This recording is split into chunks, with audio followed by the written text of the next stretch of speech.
வெண்முரசு. நீர்க்கோலம் 53. வாசிப்பது சந்தீப். 52. நிறையாக்கானகம். கீசகன் ஒரு பெரிய கருமுகில் தொகை போல ஒழுகிச் செல்வதை முக்தன் கண்டான். மரங்களினூடாக அவன் பிரிந்து பரவி கடந்து மீண்டும் தொகை கொண்டான். சரிவுகளில் கீற்றென அகன்று பொழிந்து நீண்டு பின் எழுந்தான். அவன் சென்ற பின்னரும் இலைநுனிகளில் அவன் சற்று எஞ்சியிருந்தான். எஞ்சியவை முக்தன் கடந்து சென்றபோது நானீட்டி அவனைத் தொட எம்பின.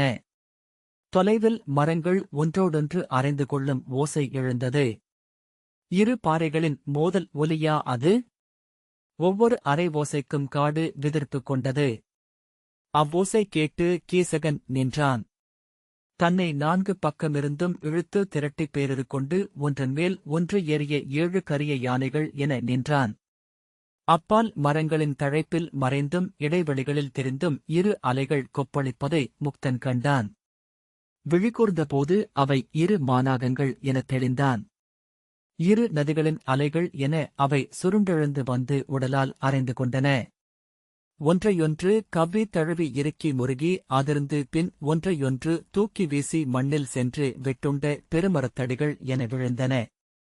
மீண்டும் நிலமறைந்து எழுந்து படம் விரித்து ஊதுலை காற்றென சீறி பறக்க செஞ்சின விழிகள் எரிய நோக்கி தவித்து ஒரே கணத்தில் ஒன்றன்மேல் ஒன்று பாய்ந்தன.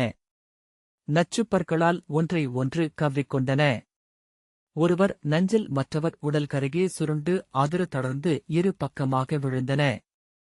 நெளிந்து தன்னுடர்ந்து சினம்பெருக மீண்டும் நிலத்தை உந்தி எழுந்து படம் கொண்டன.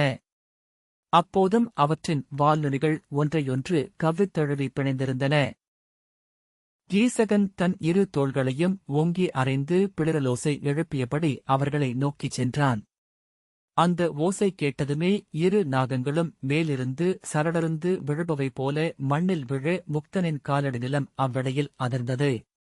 கரிய நாகம் திரும்பி அப்பேருருவிடம் பொருத்த முடியாத விரைவில் காட்டுக்குள் புகுந்து கொண்டது. அது செல்லும் வழியில் புற்பரப்பென காட்டுமரச்சரிவு வளைந்து வழிவிட்டது. எங்கோ ஒரு பாறை அதன் உடல் பட்டு நிலைபெயர்ந்து உருண்ட ஓசை கேட்டது. மண்ணில் விழுந்த பொன்னிற நாகம் தளர்ந்தது போல நெளிந்தபடி கிடந்தது. கீசகன் அதை நோக்கி ஓடினான். அது வழிந்து புதர்களுக்குள் சென்றது. அதன் வால் நெளிவை முக்தன் கண்டான். அது சென்ற வழியை இலைத்தழைப்பின்மேல் ஒரு அலை என நோக்க முடிந்தது. அதைத் தொடர்ந்து கீசகன் சின்னம் விழித்தபடி ஓடினான். ஒரு கணம் அனைத்தும் தெளிவாகி கால் தொடர்ந்து முக்தன் பின்னால் சரிந்து விழுந்தான்.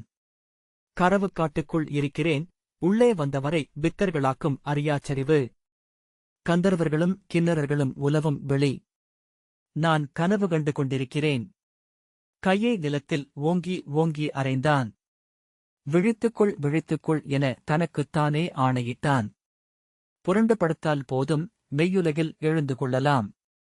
புரண்டு படுத்து விழுதிருந்த போது தன்னைச் சூழ்ந்திருந்த காடு இளமஞ்சளாக அதிர்ந்து கொண்டிருப்பதைக் கண்டான்.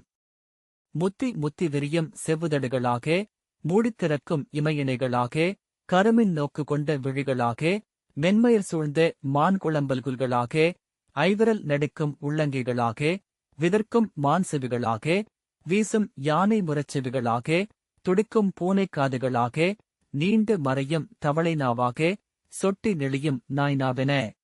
வண்ணத்துப் பூச்சிகள், அவை ஒன்றை ஒன்று துரத்திச் சுழன்றன. ஒன்றை ஒன்று கவ்வி காற்று சேக்கை மேல் காமம் கொண்டன. இரண்டென மிதந்தன. பிரிந்து மீண்டு உடல் கவ்விக் கொண்டன. ஒளி நிறைந்த முகில்கள் கனவில் திறக்கும் இமைகளென மெல்ல பிரிந்தன. உருகும் நெய்யின் நுரை என கரைந்து மறைந்து கொண்டிருந்தன. காற்று இசை என்றாகி சூழ்ந்து பறந்தது. ஒவ்வொரு இலைநுனியும் ஒரு சொல்லில் துடித்துக் கொண்டிருந்தது. அவன் எழுந்து நின்று சூழ நோக்கினான். புல்வெளியில் கால்தடம் தெரிய அதைத் தொடர்ந்து ஓடினான். மரங்கள் மிகக் குழைந்திருந்தமையால் மென்பஞ்சு தலையணைகளில் என அவற்றில் முட்டிக்கொண்டு சுழன்று சுழன்று சென்றான். யாழொலி குழைந்து குழைந்து ஒலிக்கக் கேட்டான். அத்திசையில் மெல்லிய பொன்னிற ஒளியில் இலைப்பரப்புகள் மின்னுவதைக் கண்டான். மரங்கள் நடுவே நின்றிருந்த சைரந்தரியைக் கண்டதும் அவளருகே கீசகனையும் கண்டான். கீசகன் வெண்முகில் என ஒளி கொண்டிருந்தான். அவன் இரு கைகளையும் விரித்தபோது விரல்களிலிருந்து அந்த யாழ் முரலும் இசை எழுந்தது. கைகளை நீட்டி அவளை தழுவச் சென்றான். அவள் அவன் கைகளைத் தட்டி அப்பால் ஓடினாள். தூங்கலோசை நடைமாறியது. ஏந்திசை, அகவலிசை, பிரிந்திசை என அது கரைந்தது. கீசகன் பொன்னிறம் கொண்டு மேலும் ஒளிர்ந்தான். இசை துளிசொட்டும் விரைவு கொண்டது. பொன்மணிகள் பொற்தாலத்தில் உதிர்வது போல துள்ளலோசை. அவள் கைவீசி அவனை அடிக்க முயன்றாள். கை காற்றில் சுழல சீறி ஏதோ சொல்லி அப்பால் சென்றாள். அங்கு நின்றிருந்த வேங்கை மரத்தடியில் அதன் கரிய வேர்க்குவை மேல் ஒட்டிக்கொண்டாள். கீசகன் சிவந்து அனலென்றானான். அவன் கைகள் எரிகொழுந்தென நெளிந்தன. மயிலகவல் என, மான்சனைப்பு என, மடப்பிடிக்குரல் என அகவியது அவன் குரல். அவள் விலகி அப்பால் செல்ல அவன் தளிர்பசுமை கொண்டான். சிம்மக்குரலென அவன் ஓசை எழுந்தது. நெஞ்சில் ஓங்கி அரைந்து கூவியபடி நீல நிறத் தழலென எழுந்தான். அந்திமுகில் என அணைந்து கொண்டே சென்று கரிய உருவம் கொண்டான். செவிதுளைக்க முழங்கியபடி அவளை அள்ளிப் பற்றிக் கொண்டான். அவன் பிடியில் அவள் திமிரித் துள்ளி குரலெழுப்பினாள்.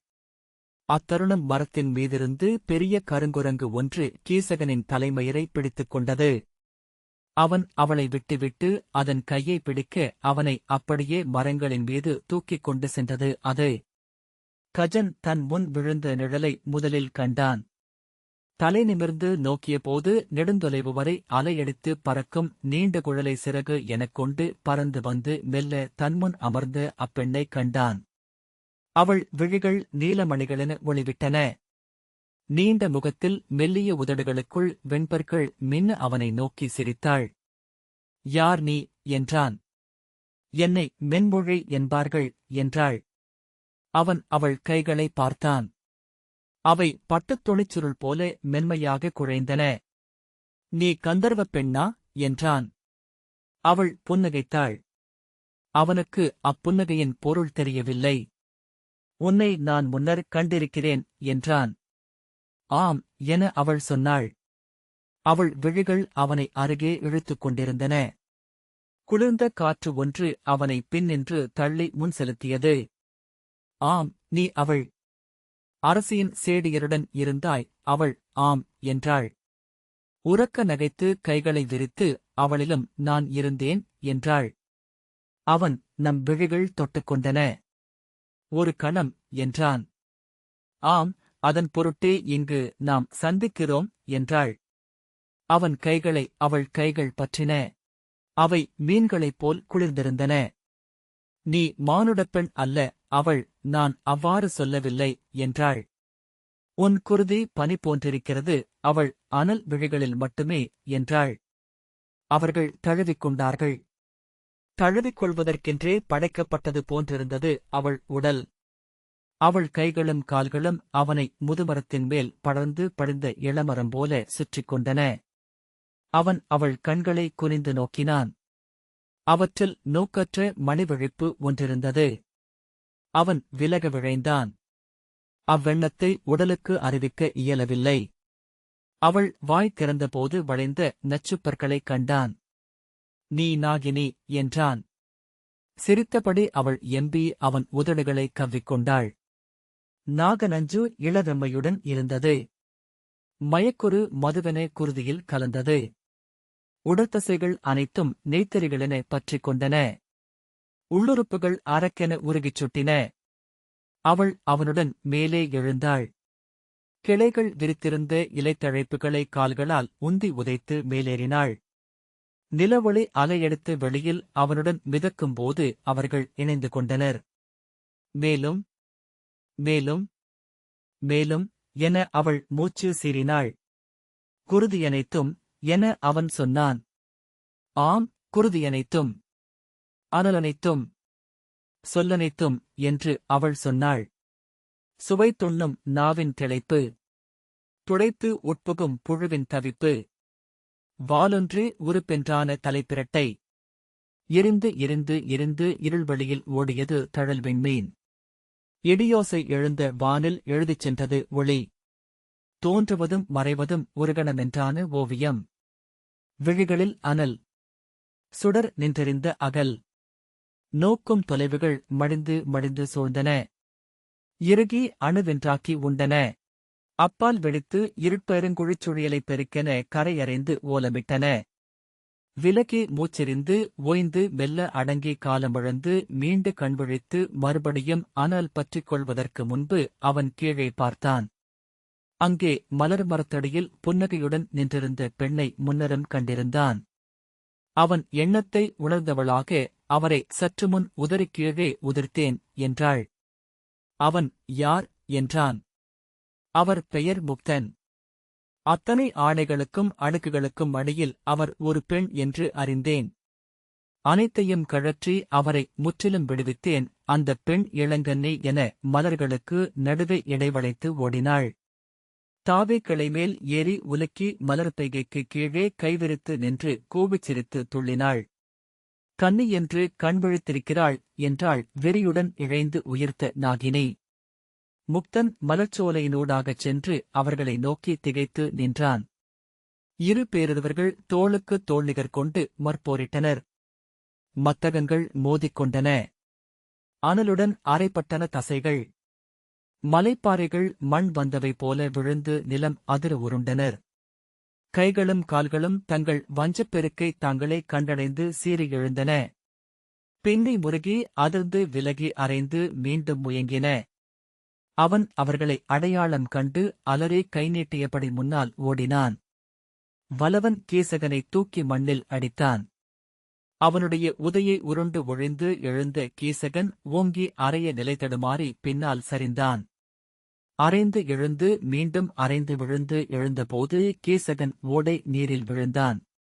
சேருடன் கலங்கி புரண்டு அவன் எழ அவன்மேல் வலவன் பாய்ந்தான். இருவரும் புழுக்களென நெளிந்து எழுந்து நாணல் புதர் உலைய மேலேறிய போது வலவன் பெருந்தோள் கொண்ட பெண் என்று மாறிவிட்டிருந்தான். உருள்மலைப்பாறை என பெருமுலைகள் இறுகியசைந்தன. களஞ்சிய கலம் என இடை விரிந்திருக்க ஒசிந்தசைந்து வந்து புன்னகைத்தாள்.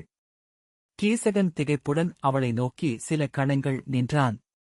பின்னர் கைவிரித்து அருகழைத்தபடி அணுகினான். இருவரும் தழுவிக்கொண்டார்கள். அக்கணம் வரை அங்கு நிகழ்ந்ததும் காதலே என்பது போல.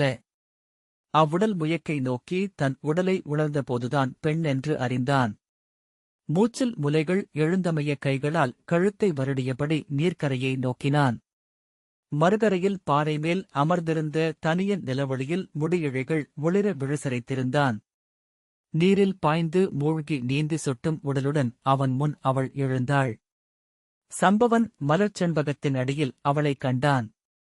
தொலைவிலேயே அவள் விழிகள் நீலம் சுடர்வதைக் கண்டுதான் அருகணைந்தான். அவளை முகமறிந்திருந்தான். யார் நீ என்றான். என் பெயர் நறுமொழி என்றாள். அவள் இடையில் ஒரு சிறு குழவி இருந்தது.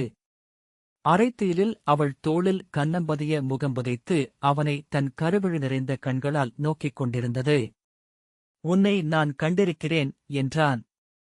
ஆம் என அவள் புன்னகை செய்தாள். நீ என அவன் அவளை அடையாளம் கண்டு கொண்டான். அவளில் நான் எழுந்தேன் என்றாள் அவள். இச்செண்பகத்திலும் நான் வாழ்கிறேன். இதன் விதை மண்ணில் பதிந்தபோது நானும் புதைந்தேன். இதனுடன் முளைவிட்டெழுந்தேன். 100 முறை பூத்து முற்றிலும் உதிர்ந்தொழிந்து மீண்டும் மீண்டும் நம்பிக்கை கொண்டு காத்திருக்கிறேன் என்றாள். என்னை இவர்கள் செண்பகக் குழல் மொழி என்கிறார்கள். 1000 முறை தொடுக்கப்பட்டும் எய்யப்படா இலக்கு என்பதனால் நான் அழியா கன்னி, அருளும் தெய்வம். அவன் அக்குழவியைச் சுட்டி, அது உன் குழந்தையா என்றான். இல்லை, என்னை வந்தடைந்தவர்களில் ஒருவன். என் மைந்தன் என்று இவனை ஒக்கலில் எடுத்தேன் என்றாள். அவன் அவ்விழிகள் என்னை நோக்குகின்றன என்றான். அவனை நான் துயிலச் செய்கிறேன் என்றாள். அவள் கை அக்குழவியின் முதுகில் பட்டதும் அது விழிகளை மூடியது. அதை மெல்லத் தட்டி மூச்செழ துயில் கொள்ளச் செய்து அம்மரத்தடியில் கிடத்தினாள். அவனை நோக்கி திரும்பி வருக என்றாள். அவன் நான் என்றான். நீங்கள் மாறுதர். மலர் மரங்கள் எவையும் விலக்கல்ல உங்களுக்கு. அவன் தன் உடல் பெருகுவதை உணர்ந்தான். கைகள் மயிரடர்ந்து விரல் நீண்டு கருங்குரங்குகளுடையவை போலாயின. கால்கள் அகன்று பாதங்கள் கைகள் போல் மாறின. மரங்களுக்கிணையாக பேரொரு கொண்டு எழுந்தான். நெஞ்சில் இரு கைகளாலும் அறைந்து கொண்டு பிளிரலோசை எழுப்பினான். பாய்ந்து அவளைப் பற்றி தூக்கிக் கொண்டு மரங்களுக்கு மேல் எழுந்தான். குங்கன் தன் காயை நீக்கி வைத்து மீண்டும் ஒருமுறை என்றான். விராடர் காய்களை நோக்கியபடி விழித்து அமர்ந்திருந்தார். என்ன நிகழ்ந்தது என்றே அவர் அறியவில்லை. குங்கன் புன்னகையுடன் நோக்குக அரசே என்றான். ஆட்டத்தை அப்போதுதான் விராடர் புரிந்து கொண்டார். ஓ என்றபின் மெல்ல தளர்ந்து அனைத்து ஆட்டங்களும் உங்களுடையவை மட்டுமே குங்கரே. ஆட்டத்தில் திளைக்கும் பொருட்டு என்னை உடனழைத்துச் செல்கிறீர்கள். வெல்லவிடுகிறீர்கள் என்றார். அல்ல, மெய்யாகவே அல்ல அரசே. எந்த ஆட்டத்திறனாளனையும் முனமர்ந்து எதிர்கொள்வது முடிவில்லை. 3 தெய்வங்களையும் விட பெரியது அது. அதன் கைகள் உங்களுடையவை. புன்னகையுடன் தாடியை தடவியபடி இங்கு இப்போது நான் வென்றேன். இதுவும் அதன் முடிவிலா தகவுகளில் ஒரு தருணம் மட்டுமே என்றுணர்ந்தால் வெற்றியும் தோல்வியும் நிகரென்று ஆகும் என்றான். விராடர் இதுபோல நான் ஆடியதில்லை. நிலவொளியில் என்றார். அந்த ஆட்டத்தை குங்கன்தான் வகுத்தான். மாறும் நிலவொளியில் ஒவ்வொரு கணமும் என ஆட்டக்களம் மாறிக்கொண்டிருந்தது. காய்களின் நிழல்கள் நீண்டு ஒன்றையொன்று தொட்டன. இவ்வாட்டத்தில் நாம் முழு நிலவையும் சேர்த்துக் கொள்வோம் என்றான் குங்கன். காய்களின் நிழலை நீக்கி வைத்தும் களங்களின் வண்ணத்தை மாற்றியும் அது ஆடட்டும். காய்களின் நிழல் சென்று தொடுவதும் ஆட்டமே என்றான். விழிமயக்கும் உளமயக்கும் ஒன்றெனக் கலந்தன. அருகிருந்து சேடியர் தேரலை ஊற்றி அழித்துக் கொண்டே இருந்தனர். ஆடுந்தோறும் மாறின ஆட்ட நெறிகள். என்ன நிகழ்கிறதென்றே அறிய முடியவில்லை. கைகள் தங்கள் விருப்பப்படி ஆடின. உள்ளம் வேறெங்கோ வேறேதோ ஆடிக்கொண்டிருந்தது. நான் வேறெங்கோ இருக்கிறேன் குங்கரே. பேரொரு கொண்ட குரங்கு ஒன்றை காண்கிறேன்.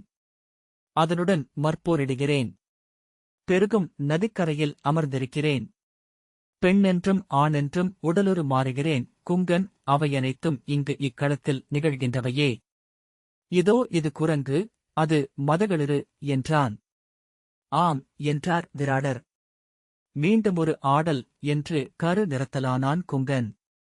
விடிவெள்ளி எழ இன்னும் சற்று நேரமே உள்ளது அரசே என்றாள் சேடி. அதுவரை ஆடுவோம் என்றான் குங்கன். அந்த ஆடுகளம் நிலவொளியில் மின்னும்படி நவச்சாரமும் மயில்துத்தமும் காக்கை பொன்னும் கலந்த வேதிப்பசையால் வரையப்பட்டிருந்தது. இளநீலம் என்றும் மென்பச்சை என்றும் வெள்ளை என்றும் பொன் என்றும் ஒளிக்கோணம் மாறுகையில் வண்ணத்தோற்றம் கொண்டன அக்கோடுகள். மான்களும் வெள்ளாடுகளும் புறவிகளும் எருதுகளும் களத்தில் நிறந்தன. அப்பால் 4 கரடிகள், 2 புலிகள், ஒரு சிம்மம் மையத்தில் நின்றது. ஒவ்வொன்றுக்கும் பெண் சிம்மம் எதிரில் முகமொடு முகமென நின்றது. உங்கள் கைகளுக்கு என்றான் குங்கன். ஆட்டம் தொடங்கியது. எப்போது ஆடத் தொடங்கினோம்? குடியும் உணவும் முடிந்ததுமே பட்டவிரிப்பில் களம்பரப்பி அமர்ந்தோம். கரு நிறத்தினோம், நெறி உரைத்துக் கொண்டோம். மீண்டும் மீண்டும் ஆட்டம். அல்லது முடிவிலாத ஒரே ஆடல். ஒவ்வொரு விலங்கும் தன் நெறிக்கேற்ப செயல் கொண்டது. துரத்தியது, தப்பியோடியது. பணிந்தது, பற்றிக் கொண்டது. கொன்றது, வென்ற பின்னர் விட்டுச் சென்றது. சேடி விடிவெள்ளி என்றாள். ஆம் என்றார் விராடர். ஒவ்வொன்றுக்கும் தங்கள் நெறி என்று ஒன்று உண்டு. அவை வெட்டிக்கொள்வதே இல்லை. ஒருமுறை கூட ஒரு ஈயின் விழிகள் கொசுவின் விழிகளை சந்தித்திருக்காது இப்புவியில். சுற்றிலும் ஒளி மாறிக்கொண்டே வந்தது. நிலவு மேற்கு வளைவில் நின்றிருந்தது. புலரிப் பறவைகள் கூவவும் கரையவும் குழறவும் குமுறவும் தொடங்கின. கருக்கள் ஒவ்வொன்றும் இரட்டை நிழல்கள் கொள்ள ஆட்ட நெறிகள் அனைத்தும் முழுமையாக கலைந்தன. காற்று வெளியில் செம்மை கலந்தது. விண்கருவில் முகில்கள் எரியத் தொடங்கின. நிலவு நீட்டிய நிழல் கரைந்து களத்தில் மறைந்தது. பறவை குரல்கள் பெருக காடு துயிலெழுந்தது. குங்கன் முழுமையாகவே ஆட்டத்தில் ஈடுபட்டிருந்தான். சூழ என்ன நிகழ்கிறதென்றே அறியாதவனாக. ஆட்டத்தில் இப்படி முழுதும் மூழ்க வேண்டுமென்றால் இது இங்கல்ல, அவனுள் நிகழ வேண்டும். இங்கு நிகழ்பவை அங்கு விரிந்தால் அது முற்றிலும் பெரிதொன்று. ஆட்டம் நிகழ்ந்து கொண்டிருக்கையிலேயே களம் மறையத் தொடங்கியது. அவர் குங்கனை நோக்கினார். அவர் பெண் சிம்மத்தை நீக்கி வைக்க அதன் காலடியில் களம் முற்றிலும் அழிந்துவிட்டிருப்பதை உணர்ந்து நிமிர்ந்து நோக்கினார்.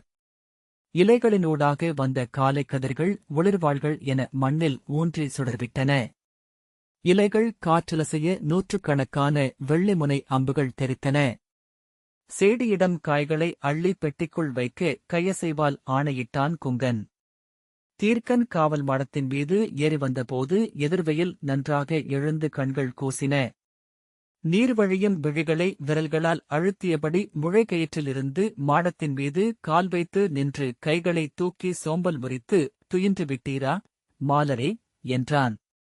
மாலர் அவன் ஏறிவரும் ஓசையில் விழித்துக் கொண்டிருந்தாலும் எழவில்லை. மடியிலிருந்த வேலை அப்பால் வைத்துவிட்டு, இந்த காவல் மாடத்தில் கரிக்குரல் காலையில் கண்ணயராதோர் எவருமில்லை என்றார். நீங்கள் கண்ணயர்ந்தீர்களா என்றுதான் கேட்டேன் என்றான் தீர்க்கன். அவர் எழுந்து சோம்பல் முறித்து, நான் துயின்றமையால்தான் நீ வெயிலெழுந்தபின் வர முடிகிறது என்றார். நான் படுக்கைக்குச் சென்றதே கரிக்குருள் செறியத் தொடங்கிய பின்னர்தான் என்றான் தீர்க்கன். அவர் தன் பாழைப்பையை எடுத்து உள்ளிருந்து ஒரு பாக்குத் துண்டை வாயிலிட்டுக் கொண்டார். என்ன நிகழ்ந்தது நேற்று என்றான் தீர்க்கன். என்ன நிகழும்? நிலவு வந்தது, சென்றது. இதோ சூரியன். இனி உச்சி, பின் அந்தி. வேறென்ன? தீர்க்கன், கந்தர்வர்கள் என்றான். அவர் சிரித்து, வந்திருப்பார்கள். உள்ளே கூடை கூடையாக அகிபீனாவும் மதுக்குடங்களும் சென்றன. 3 முதல் தெய்வங்களும் வந்திறங்கியிருக்க வாய்ப்புண்டு என்றார். அவன் திரும்பி காட்டை பார்த்தான். பச்சைச் சரிவின் மேல் பரந்த இளவெயிலில் இலைமுனைகள் பசுஞ்சுடர்களாக எரிந்தன. செம்மலர்கள், பொன்மலர்கள், வெண்மலர்கள். நோக்க முடியாதபடி கண்கள் கூசி கண்ணீர் மூடியது. அப்பால் கொம்பு